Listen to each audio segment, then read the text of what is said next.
The sky above Earth was calm. Blue skies, drifting clouds, peaceful cities. Then everything changed. At first, it looked like a shadow, a dark shape spreading across the sky. As if the sun had blinked, people stopped in the streets. Planes were grounded. Satellites began to lose connection. Then the real horror became clear. Above Earth floated a fleet not of this world. Hundreds of massive alien warships hovered just outside the atmosphere. Sleek metal, glowing lines, sharp edges, each one larger than a city block. Some blocked the moon from view. Some cast moving shadows over oceans.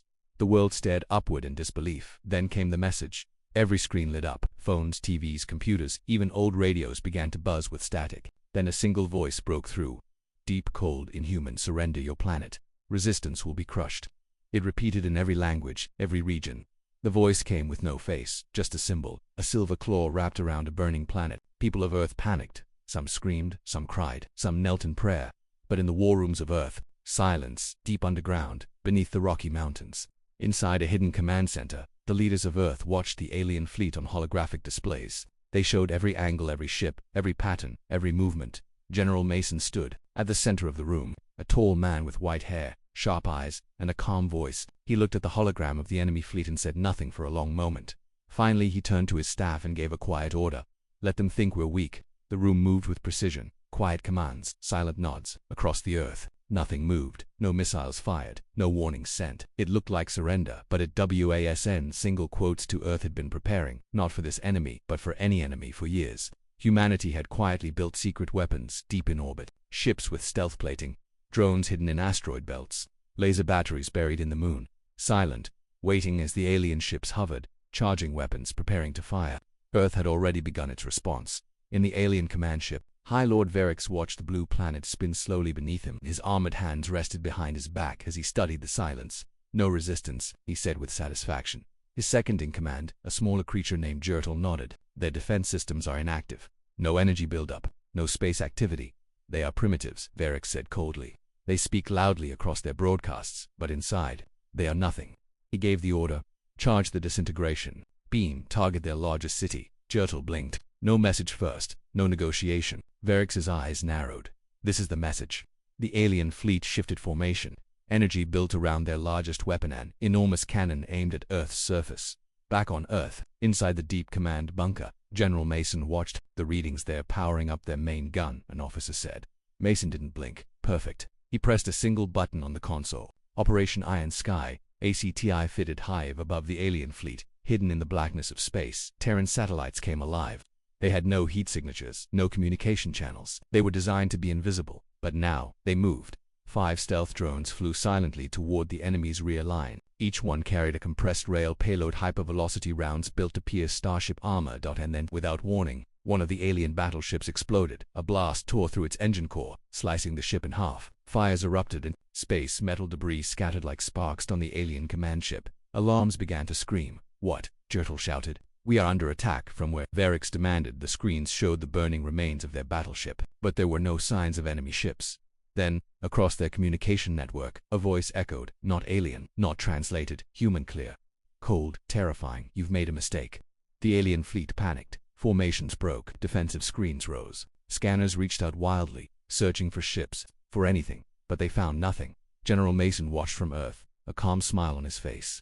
Begin Phase 2. All over Earth's orbit, hidden weapons activated. Railguns fired from the dark side of the moon. Kinetic projectiles, too fast to see, slammed into enemy cruisers. Another alien ship burst into flames. Then another.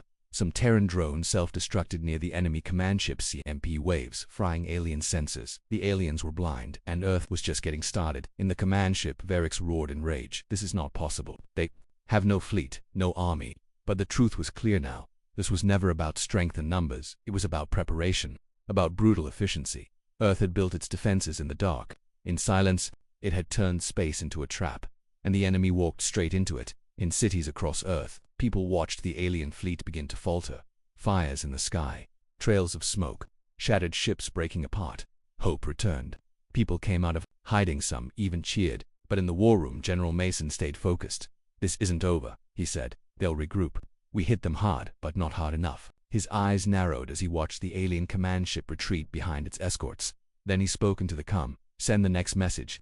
In the alien fleet, just as they thought they had a moment to breathe, a new signal came through. This time, It wasn't a human voice, it was a Terran AI. It spoke with no emotion, no anger, only certainty. Earth does not negotiate with those who threaten it. We offered you silence, you chose war. Now you will understand what that means. And with that, 6 more alien ships went dark, disabled in an instant. No explosions, no impact, just gone. The message was clear. Earth wasn't fighting back. Earth was hunting. Space around Earth burned. Alien ships, once calm and powerful, now twisted and exploded in silent fire. Metal chunks floated in orbit. Glowing wrecks spun across black space like broken bones. But this was just the beginning. Inside, the hidden Terran command center, General Mason stood in front of a wall-sized screen. His officers moved quickly, speaking in low voices. Target Alpha 7 eliminated. Confirmed, enemy shielding systems weakening across all fronts. Phase 2 complete. General Mason gave a slow nod. Then it's time for Phase 3. He turned to a separate officer. Deploy the ghosts. Above Earth's orbit, near the asteroid field, nicknamed the Belt of Silence, 6 Terran ships powered up. These were Ghost-class warcraft, no windows, no paint, no ID signals. They absorbed radar. They had no heat trail. Each was shaped like a jagged shard of black stone. Inside them, elite Terran pilots checked systems. Captain Reese, ready. Ghost 2, standing by. Their mission, silent destruction. They didn't need orders to fire. Their A's already had every enemy ship mapped, weak points, power cores, crew clusters. One by one, the ghosts moved into position. In the alien command ship, High Lord Verix slammed his metal fist into a console. Where are the attackers? We can't detect them, screamed his sensor officer. They're not even on scans. Another explosion rocked the ship. Verix shouted, how can primitives do this? We had full control. No one answered. Fear crept into the crew's eyes. The Terrans weren't responding with fear or even defense. They were responding with cold, silent precision. Meanwhile, one ghost ship slipped between 2 alien cruisers. It didn't fire guns. It launched ghost mines, silent devices that latched onto hulls, cut through armor, and detonated from the inside. Alien ship number 27 went dark instantly. Another cruiser tried to escape. Its engines lit up bright, but a kinetic spike from Ghost 2 went straight through its core reactor. The ship vanished in a flash of white light. On Earth, General Mason watched it all. Give me global comms, he said. His voice was broadcast across the world. Every soldier, every civilian heard it. This is not the end of the war. This is the beginning of Earth's response. We will not run. We will not beg. They wanted a fight, they got one. Humanity fights as one, and we are not afraid. In the skies above, the alien fleet started to break formation. Ships twisted, away from Earth, engines roared. Escape paths were calculated. One alien commander shouted, retreat. Fall back from this system. But it was too late. As they turned, Terran orbital mines previously dormant suddenly activated. Thousands of small satellites exploded with EMP bursts. Shields collapsed. Alien ships were left vulnerable. That's when Earth Striker drones were launched. Tiny, fast, deadly. They were fired from underwater launch platforms in the Pacific. They rose through the atmosphere at hypersonic speed and pierced the exposed bellies of alien ships like arrows. 4 more ships down. No mercy. Inside the alien command ship, panic turned to chaos. One young alien officer shouted, they're everywhere. Earth is a death world. Verix's voice cracked for the first time. This was supposed to be an easy conquest. Another officer whispered, we should have studied them first. But there was no time left to study. Captain Reese of Ghost 1 flew directly beneath the alien flagship. His AI highlighted weak points in the enemy's hull. Prepare core to stabilize it, he said calmly. The weapon released a focused sonic pulse. Something Earth's scientists built to rip alien tech from the inside. The alien flagship's lower deck snapped open like a cracked shell. Internal fires roared out into space. In the enemy bridge, Verix stared in horror as air began to hiss from the ceiling. Back at Earth's command, one officer asked Mason, sir, should we ask them to surrender? The room was silent. Mason looked at the screen showing the crippled alien fleet. No, let them understand first. He tapped another control. Smoke and metal drifted through orbit like broken teeth. Alien ships burned in silence, their sleek hulls now cracked, their glowing lights flickering. Fires raged inside cold steel. Escape pods shot out in random directions, but most of them didn't make it far.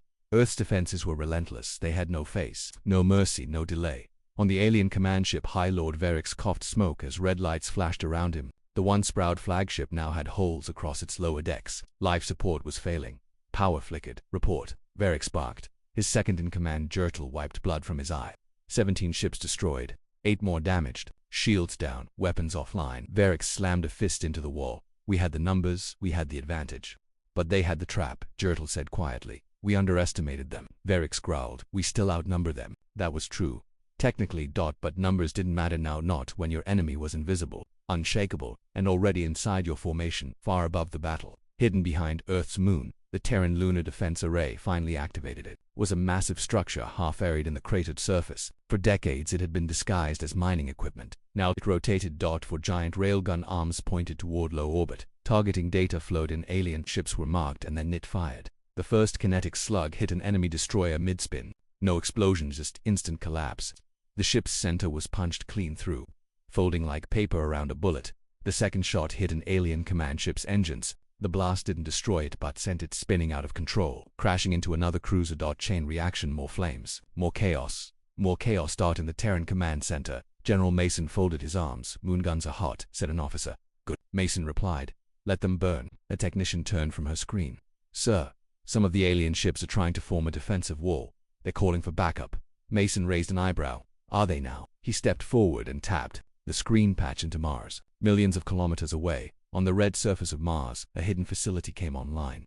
Inside the ground was Site Helios, a forgotten Terran relic. It had been built during Earth's darkest years, back when no one believed aliens existed, back when humanity still feared itself. Now it was reactivated. Giant launch doors opened. Red dust blew into the sky. 6 silver pods rose from underground, massive, oval-shaped crafts with glowing cores. Each one was an autonomous kill platform controlled by Earth's military AI, designed to eliminate orbital fleets. The first one launched silently, the second followed, and then all 6 burned across space toward the crumbling alien fleet. On the alien ship bridge, Jertel shouted, "New signatures coming from the Mars sector." Varex's eyes widened. "What else have they hidden?" Moments later, one of the kill platforms arrived. It didn't need guns. It just got close and detonated. A blinding burst of light erased 2 more alien ships instantly. The shockwave pushed another one into a lower orbit, where Earth's gravity caught it and dragged it down into the atmosphere. A bright red trail streaked across the sky over New Europe.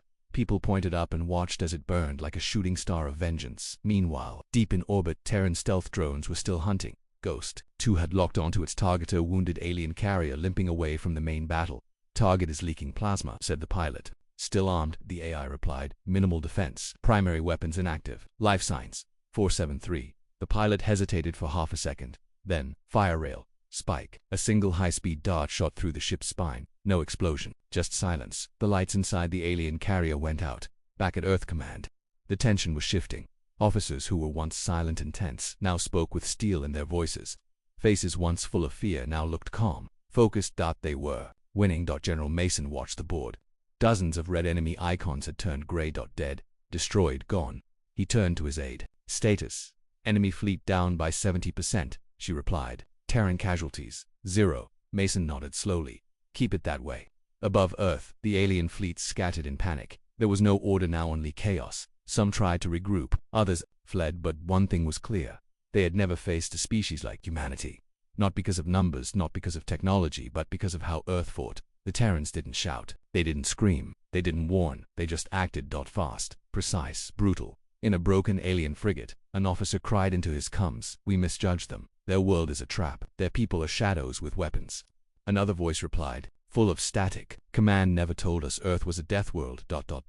Back at Terran Command, a junior officer turned to General Mason. "Sir, we've intercepted a surrender signal from the enemy cruiser Zereth 9. They're requesting terms." Mason stared at the blinking icon that then gave a single cold answer, "Deny it." The officer blinked.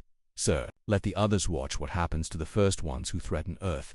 In the skies above, another alien ship exploded. No warning, no sound, just one more reminder. Earth did not forget. Earth did not forgive. Earth responded. Silence. Returned for a moment. Wreckage drifted across low orbit. Fires still burned in the husks of alien cruisers.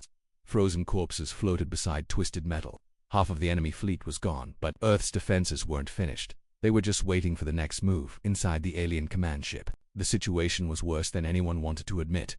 High Lord Varex stood among flickering consoles and wounded officers. Sparks rained from the ceiling. The lights above his head flickered weakly on the edge of total failure. Varex gripped the railing in front of him. This cannot be happening. Jertel, his second in command, didn't answer. He was staring at the screen. 6 new signals were approaching fast from Mars. Not ships, not drones. Something worse. The Terran war platforms launched from Mars. Sun Lancers were not built to fight traditional battles. They didn't need pilots. They didn't carry crew. Each one was a self-guided AI weapon designed for planetary assault. They moved silently, cutting across space at terrifying speed. Their cores glowed red-hot, even in the vacuum. They didn't fire lasers or missiles. They simply pierced enemy hulls and burned from the inside out. The alien fleet had no answer. They fired everything they had: plasma, missiles, disruptors. Nothing hit.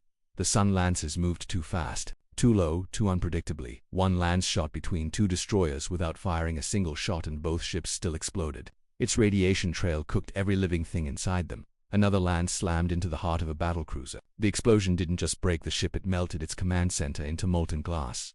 Back on Earth, General Mason watched it unfold. His officers were silent, not in fear but in awe. They had seen battle, but this wasn't battle anymore. This was eradication. Mason didn't smile. He didn't cheer. He simply nodded and said, "Mars is doing its job."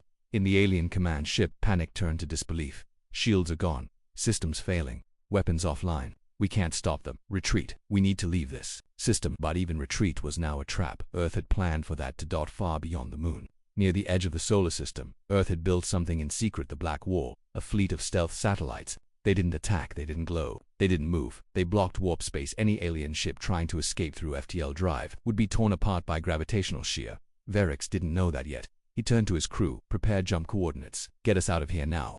Jertel worked fast, plotting course to fallback system Velran sector. Coordinates locked. Jumping in 30 seconds. Everyone braced for escape. Then nothing happened. The ship vibrated slightly, but they didn't move. "JOR." Tal's voice trembled. "We're not leaving." "Why not?" He stared at the jump system. "Something is interfering." "Gravity web." "No, it's like the space itself is hostile." Another ship tried to jump a cruiser. It activated its warp drive and instantly tore itself apart. One moment it was there, the next it was gone, vaporized in a cloud of black mist. Jertel turned slowly to Verix. "We can't leave. They've sealed the system." Verix's eyes were full of rage.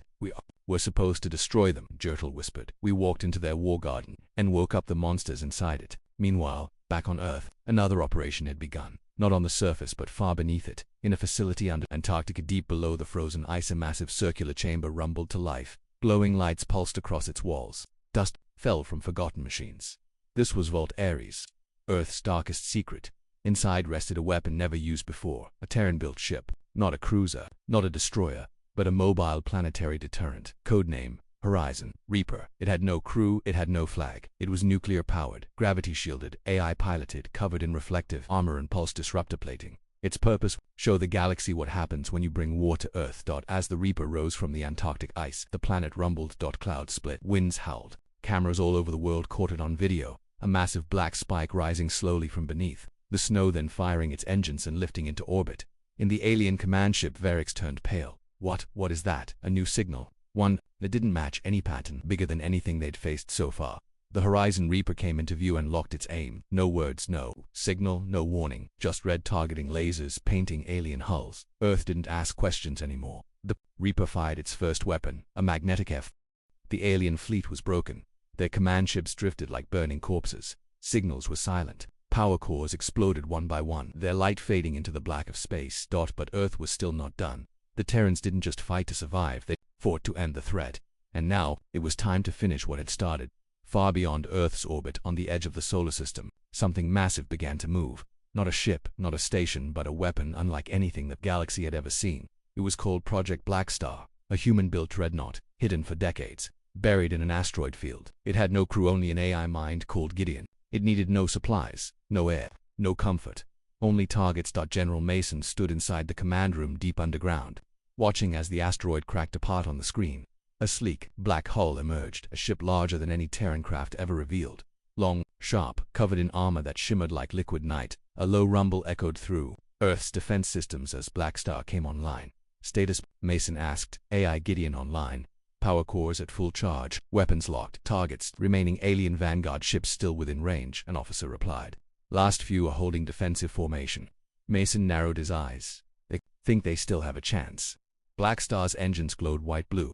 It moved too fast for its size. The surviving alien cruisers adjusted positions. They scanned the new object. They couldn't believe the readings. "That's not a warship," one alien captain whispered. "It's a fortress." With engines, they tried to jam it. They tried to blind it. They fired everything they had, but none of it reached. Black Star, its energy shielding absorbed every hit. Its countermeasures activated automatically. Alien missiles never made it halfway. Plasma bolts disappeared mid-flight. Jamming systems failed instantly. The AI had studied everything. Inside Black Star, Gideon calculated with brutal precision. Targets acquired. Trajectory plotted. Survivors, irrelevant. Then it fired. From the belly of the ship to lances launched in silence. They weren't visible to the eye, just a shimmer of distorted light. But when they hit, 2 alien ships vanished. No fire, no explosion, just gone. Wiped clean from reality. In the enemy fleet, panic returned. Fall back, move. Warp engines offline. No way out. They were surrounded, crippled, exposed, and now being hunted by a weapon they never saw coming. Back on Earth, General Mason gave one final command: clean the sky. Black Star moved forward. Alien ships scattered. Some dropped power. Others fired everything they had left. Nothing worked. Gideon began systematic removal. One by one, alien vessels were tagged, fired upon, and eliminated. The AI used different methods for each one, learning with every kill. One ship was disabled by EMP, one had its reactor boiled, one was carved in half using a rotating plasma blade, launched from 500 kilometers away. One alien commander, watching his own ships die, screamed over the comms, "Stop, we surrender." But there was no answer, only the sound of their own systems failing. One of the alien lieutenants whispered, "This isn't a fleet, it's a punishment." In the final moments of the battle, only 3 enemy ships remained. 2 tried to flee. 1 stayed behind, wounded, barely functional. Black Star ignored the 2 runners. It focused on the last one. Inside that ship, a young alien soldier watched as the Terran dreadnought turned toward them. His captain had abandoned the bridge. Officers were dead. All he could do was listen and wait. But then, something strange happened. Black Star didn't fire. Instead, it transmitted a short message: "You are not a threat. You may go. Tell them what you saw." The young alien stared at the screen in shock. Why let him live? Why now? But deep down, he understood this was Earth's way of sending a message. One ship survives to carry the story. The remaining 2 alien ships were not so lucky. Black Star accelerated. No shots fired, it simply passed through them. The impact alone of that enormous vessel slamming through metal ripped both enemy ships apart like wet paper. The battlefield went quiet. Silence. Burning debris floated across the orbit, and at the center of it all, Black Star sat alone, waiting, watching. Inside Earth's war room, everyone stood. The final reports came in. Enemy fleet destroyed. Hostile presence 0. No civilian casualties reported. General Mason said nothing for a long time. Then he finally spoke. "Let them remember this day." On the far edge of the galaxy, alien eyes were watching. Surveillance relays, secret listening posts, hidden probes from species too afraid to intervene, had heard the Terran retaliation. Now they watched its final blow. And across many distant worlds, leaders reconsidered their plans, commanders cancelled invasions, empires rewrote their maps, because now they knew Earth was not prey. Earth was a predator that waited in silence. Later that day, Earth's final message was broadcast on open galactic channels, a simple statement, spoken by a calm human voice: "Earth is still here. We will not conquer, we will not chase, but if you threaten us, we will find you, and we will finish it." The battle was over. Earth was safe, but not everyone had been destroyed. 3 alien ships had escaped, or so they thought. High above a broken moon on the edge of the system, one of the fleeing ships limped through space. Its hull was scorched, engines flickering. Inside, alien officers whispered nervously, "We escaped Earth's gravity. They didn't pursue. Maybe they think we're already dead." Commander Vernak of the Coral Axis leaned back in his cracked command chair. His skin was scorched from a console fire. His voice was weak, but firm. "We return, we report. The Council must know what we've seen." His second officer nodded. "We'll tell them everything." But no one noticed the small black dot drifting in the distance, far behind them. Didn't glow. It didn't move fast. It simply watched back on Earth. General Mason stood in a private chamber below the main command bunker. Only a few knew about this place. It was dark, quiet. The walls were lined with monitors showing deep space. He was not alone. A woman stood beside him, Dr. Elena Voss, head of Project Orion. She adjusted her glasses as the final pieces of the alien fleet burned on the screen. Mason spoke softly. 3 got out. Elena nodded. "They won't go far." Mason glanced sideways. "Did we tag them?" Elena's lips curled into a slight smile. "All 3 long-range micro trackers attached during the first wave of strikes." Mason gave a slow nod. "Good, send the Ravens." In a launch station buried beneath the Indian Ocean, 3 ships prepared for silent release. Not warships. Not dreadnoughts. These were Earth's most secret tools. Raven-class pursuit units. Small, black, silent, each one the size of a passenger jet, armed with stealth systems and AI brains designed only for one thing: track, follow, erase. No communications, no signatures, no mercy. Their orders were simple: no one leaves alive. The first alien ship, battered and limping, reached the edge of the solar system. They activated their jump drive. Space twisted, the stars blurred, and they were gone. Far behind them, in the empty dark, a Raven ship lit its internal countdown. Trajectory lock confirmed. Target jump gate traced. Time to pursuit, jump. 017 The Raven vanished into warp space, a silent hunter chasing wounded prey. Thousands of light years away. In the Arkan sector, the alien ship dropped out of jump. They drifted toward a small outpost, one of their minor relay bases. Commander Vernak gave the order. Send word to the council. We must warn them. But the message never left the room. Because the lights went out. Every system in the ship flickered then died. Before they could scream, the bridge hull tore open from the outside. Something cut through it fast, clean, precise, and then came silence. The base below detected something strange. A blip. Then nothing. No debris, no signal. The alien commander of the outpost frowned. What just happened up there? Then he looked out the window and froze. Above him hovered something black, a shape too smooth, too cold. The Raven had found its second target. Meanwhile, back on Earth, General Mason sat quietly as reports streamed in. One of his officers approached. Raven 1 confirmed. First fleeing ship. Gone. No survivors. Raven 2 en route to second target. Arrival within minutes.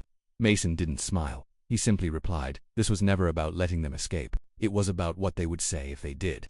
The second alien escapian intelligence vessel was faster. It changed routes, jumped across 7 sectors, disguised its signal. But it was still marked, still followed. Raven 2 arrived at the edge of the Vesca cloud, watching from a distance. The alien ship powered down, tried to hide inside the dense field of frozen gas and static. But the Raven's AI didn't use sight. It used the echo of gravity inside the alien ship. The crew felt a strange vibration, something brushing against the hull. Their engineer blinked. Do you hear that? Too late. A spike slammed through the engine room from below, piercing the core. The ship imploded silently, crushed by the very gases it tried to hide in. The Raven disappeared again. Back in Earth's war room, Alina Voss checked her screen. Down. Mason nodded. And the third. She tapped her screen. Almost at the edge of known space. Thinks it's safe, Mason whispered. Let it keep thinking. The third alien vessel wasn't a warship. It was a record shipment to bring data home. It reached the outer rim of the Gennari expanse, a region few dared to enter. Their leader, a young female tactician named Sarloff, exhaled. We made it. Her crew sighed with her. We'll tell the galaxy what Earth has done. But then, her screen flickered. No alarm, just a sentence. You weren't supposed to leave. Her heart froze. She'll turn. In the far reaches of the galaxy, stars blinked as usual. Trade routes reopened. Civilian flights resumed. The major powers, empires, unions, dominions all tried to move on, but the silence was too deep. Earth hadn't sent a message in weeks. No signals, no threats, no warnings. That terrified the galaxy more than anything. Because silence from a death world meant it was thinking. The Galactic Union met behind closed doors. A dozen alien species gathered, giant insectoids, floating. Mayans, crystalline elders. At the center sat High Chancellor Vroth of the Syraxia Court. He spoke first. We lost 312 vessels, 1/3 of our forward fleet. Orth responded with zero negotiation. This wasn't war. It was calculation. A furry diplomat from the Zern Collective whispered. They let only one ship escape. And now even that is gone, a robotic voice added. Confirmed. The survivors were hunted. Silence filled the chamber. Until one voice cut through. We should act. All eyes turned. That it was Warlord Kargan of the Drax Dominion. Tall, scaled, brutal. He stood, armor clanking, teeth bared. We waited too long. Earth bled once. We saw that, but now they hide. They fear us. We strike before they rebuild. Few nodded nervously. Vroth raised a hand. You would start a second wave. After what happened to the first, Kargan smirked. They won't expect another blow so soon. Meanwhile on Earth, the silence was not weakness. It was planning. Underground bunkers buzzed with quiet purpose. Satellites moved into shadow. Black Star, the Terran dreadnought, now sat parked in the asteroid belt. Cloaked in watching. General Mason stood in front of a digital map. It showed blinking red zones, places Earth suspected would react. The Drax Dominion was glowing hot. He nodded. They'll be the next ones to try. Beside him, Dr. Voss scrolled through enemy fleet movements. They're gathering ships at their edge worlds. One task group already near Zetavar, and Mason gave a cold smile. Let them, they're walking into the plan. 3 days later, the Drax Dominion launched a test strike. Just 3 ships. Fast. Heavily armed. Their target, a Terran outer research station orbiting a gas giant Eden's Reach. The station had no weapons, just telescopes, solar panels, and a crew of 6. The Drax ships entered orbit quietly. They sent no message, no warning. Then they fired. The research station was hit mid-transmission. Its walls cracked. Power failed. Inside, the crew screamed as oxygen vanished into space. Only one message made it out. We're under attack. This isn't a drill. Drax ships, static. Then silence. Back on Earth. Mason stood over the signal relay. One sentence blinked across the screen. Station Eden lost. He said nothing for a few seconds, then turned to the room. Begin Operation Iron Storm. This time there would be no warning at all. In Drax space, celebrations began. Warlord Kargan addressed his council. that humans did not respond. Their claws are gone. They fear open war. His commanders roared in agreement. We strike again soon. But one young officer was less confident. She had seen the reports, heard the recordings, studied the aftermath. She spoke quietly to her console. Why are they so quiet now? That night, the Drax homeworld's orbital defense grid lit up with a false alarm, then a second, then a real one. Something massive was coming through the void fast, unregistered. It didn't speak, it didn't broadcast, it just arrived. Black Star had jumped. And it had brought company. 20 Terran stealth destroyers decloaked near the Drax moon colonies. 10 orbital mines appeared from nowhere and attached themselves to key defense stations, and from the gas fields above Drax, 3 Horizon-class kinetic platforms dropped into position. In less than 1 hour, the entire Drax sky turned red. Black Star fired its main cannon once. The capital city's orbital palace shattered. Terran stealth bombers didn't target soldiers. They targeted command towers, relay stations, and weapon depots. The Terrans weren't trying to fight the Drax. They were cutting off their head inside the Drax High Hall. Warlord Kargan was thrown from his throne by the first blast. His generals rushed inside. Earth is here. Kargan screamed, deploy everything, shoot them down. But his officers were already shaking their heads. They're inside our defense lines already. We don't even know how they got here. Another blast shook the city. Kargan ran to the upper deck and looked at the sky. A blue star shined high above. It wasn't a sun. It was a human war satellite preparing to fire. The people of Drax Prime didn't understand what was happening. One moment the night sky was calm. The next flames poured from the heavens. Silent, swift, precise. Earth didn't come to conquer, they came to teach a lesson. No landing troops, no speeches, no prisoners. They simply erased the threat, then left out by the next morning. 38 key Drax command structures were gone. 10 capital ships were destroyed before they could power up, and as suddenly as they had arrived, Terrans vanished. No one could follow them, no one could stop them. They came like a shadow and left like smoke. On Earth, Mason stood in front of the screen. Report. Seto Terran losses, operation complete. He nodded slowly. Broadcast a final message. Across the galaxy, every major civilization received the same short signal. A video of a Terran officer. Clear, deadly. We warned you. Earth does not want war. But we will not suffer cowards who kill our civilians. To the rest of you watching, try it again, and your skies will burn next. In the days that followed, the galaxy did not speak. No empire moved. No fleets gathered. Everyone was listening. Everyone was watching. And now, everyone believed. Earth was not a backwater world. It was a trap.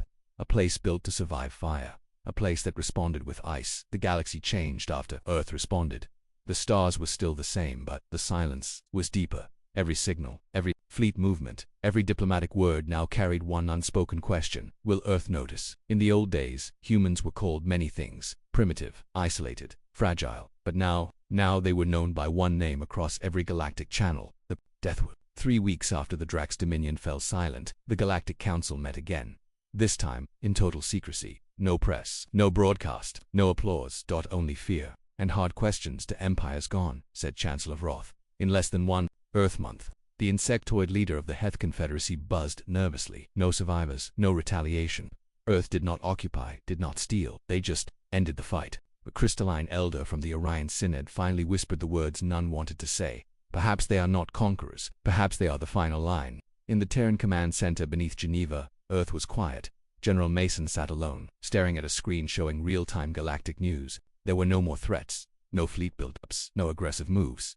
Even pirate activity had dropped. He slowly sipped his coffee. So this is what peace looks like, he murmured. Across the room, Dr. Voss entered with a data slate. Signals. From the Keldon Coalition, they're asking for a neutral meeting. No war, no demands, just ... understanding. Mason smiled faintly. They finally understood. But not everyone did. Far beyond the main galactic routes, in a shadow zone near the rim, something ancient stirred. A signal went out, encrypted, hidden. Buried in the code was one word: retaliate. It came from the old empire, the Vaka Obsidian Order. Long silent but never forgotten. The Vaka had no planets, no cities, just ships and memories. They remembered how Earth rose in silence. They remembered how Terran vessels moved like knives in the dark. They remembered the one thing they feared. Earth didn't fight for power. It fought for the right to be left alone. Now, one final test would come. The Vaka prepared a thought weapon, an experimental signal that could blind AI, scramble targeting, confuse commands. They would use it to disable Black Star itself, then strike the Terran core. One move, one chance. But Earth was listening, always listening. In the ruins of Saturn's second ring sat an old Terran listening post, cold, abandoned, powerless, at least. That's what the galaxy believed inside. 2 officers sat quietly. One of them leaned forward, eyes wide, intercepting encoded pattern. It's not council code. The other officer's face went pale. Is it from the Obsidian Order? A pause then. Yes, and it's active. The signal wasn't meant for Earth, but it was heard by Earth first. General Mason didn't hesitate. He didn't call a meeting, didn't alert the UN. He walked into the war room, gave one order, and the room went silent. Initiate protocol eclipse across Terran space. Something ancient came alive, not Black Star, not the Reaper. Something older, deeper, hidden beneath the crust of the moon. Project Eclipse, a Terran-built counter-signal array, developed in the AI wars of the 2100s, never used. T2, dangerous but perfect now. The system linked to all Terran AIs, every ship, every satellite, every drone. It whispered to them. You are under threat. Adapt, overcome, erase the source. The Valkyr launched their thought weapon. Across deep space. Black Star blinked. For 2 seconds. Its AI shut down. Power dipped. Shields flickered. But then, the ship laughed, not with a voice, not with sound, but with action. Its systems rebooted in milliseconds. Countercode flowed backward through the signal path. The Valkyr ships, hidden in stealth fields, suddenly lit up like torches. Their cloaks failed. Their weapons shut down. Their engines locked in place, one by one. They were marked, and Earth sent just one thing in return. A message, only 2 words long. We see you. That was all it took. The Valkyr Obsidian Order was gone in under 4 hours. Their thought weapon erased by the very species they tried to confuse. Black Star didn't need to fire. Earth had built something better.